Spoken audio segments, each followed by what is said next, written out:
Hello, where I don't know how, but they found me. You're watching Austin Underground. Just like me, you may just like me. Whoa, you may just like the opening.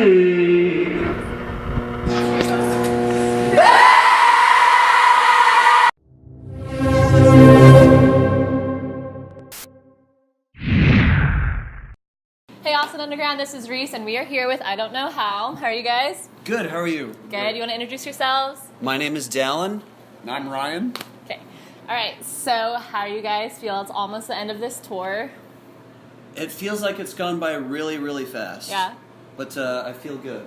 Yeah, we're gonna really miss being on this tour. Okay. We haven't met water parks yet. But maybe sometime. We hear that they're very Yeah. nice. Yeah. Maybe Yeah. tomorrow it's the last Maybe day. that's the last day. So, tell me about crazy tour stories. This tour. We don't really have any. Everyone Sure. on the Oh, tour is I really got, chill. I got a crazy tour story. I want to hear it. Oh yeah. Yeah. I don't know about We that. don't really This have to could be talk about anything. it? This could be anything. I don't know what it is. Oh, asking the publicist. Yeah, we're asking publicists. Somebody got axed from the ship. Oh yeah, that's true. That Pretty was a early really on in the crazy- tour, like we had this outside hire as a merch guy, and he stole Water Parks' tour money for like the previous oh my 2 nights. God. They ended up recovering it, and it was fine. The guy went to jail, but that was an exciting night. So that's Exciting. pretty That much was- the craziest thing.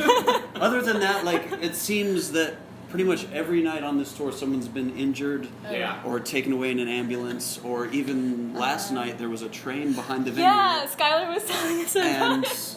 Yeah. the train hit a car that was on the tracks. So Yeah. something like that has been Sideways happening and every. went over. Yeah. So we're hoping that these last 2 nights everyone stays safe and Yeah. has a good time. You guys just need to drink your water. That's all it is. Yeah. Just drink water. Okay, so you guys are signed on to Fearless Records, yes? Okay, but you guys were an independent band at first. You Yeah. were even like labeled like the hottest unsigned band of 2018. Did you guys like ever consider just being an independent band like full time, or did you always want to go after a label? Well, that was our goal initially, to do it DIY and just have it be a fun thing that we did on our own in secret. Like we would play shows, just show up randomly and book a gig and not tell anyone. And just to see if the music that we were making could gain people's attention on its own.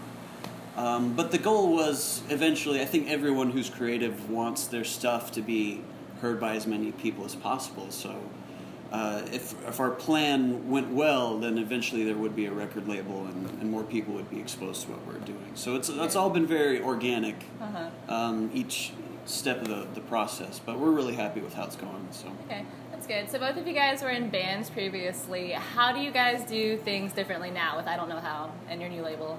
There's just no real filtering anything through anyone else. It comes straight from us to being recorded to the fans, and there's no in-betweens, there's no focus groups, there's no anything else. And that was our biggest decision when choosing a record label, was maintaining 100% creative control of all of our output. So. Okay.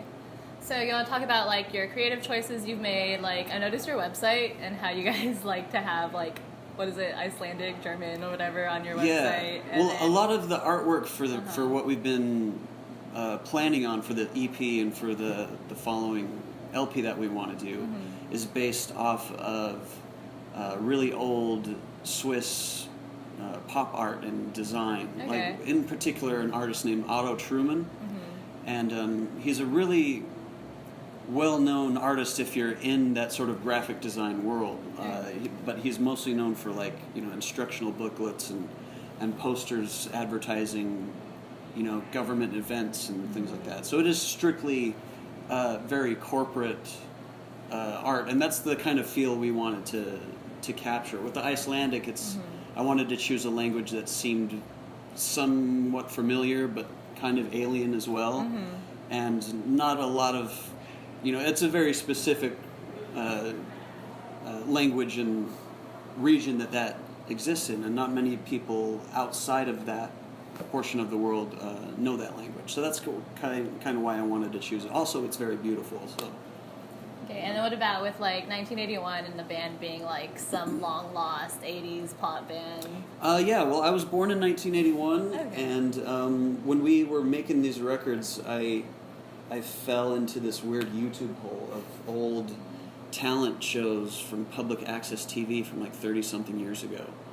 And a lot of the bands that were influencing what we were doing were from that time period too, like T-Rex and David Bowie and Oingo Boingo and Joe Jackson, Sparks, stuff like that. So it all seemed to just be really fun to portray it that way. Okay, that's cool. So can you guys tell us about like what's next in store for you guys? Like you mentioned an LP. What about tours or what?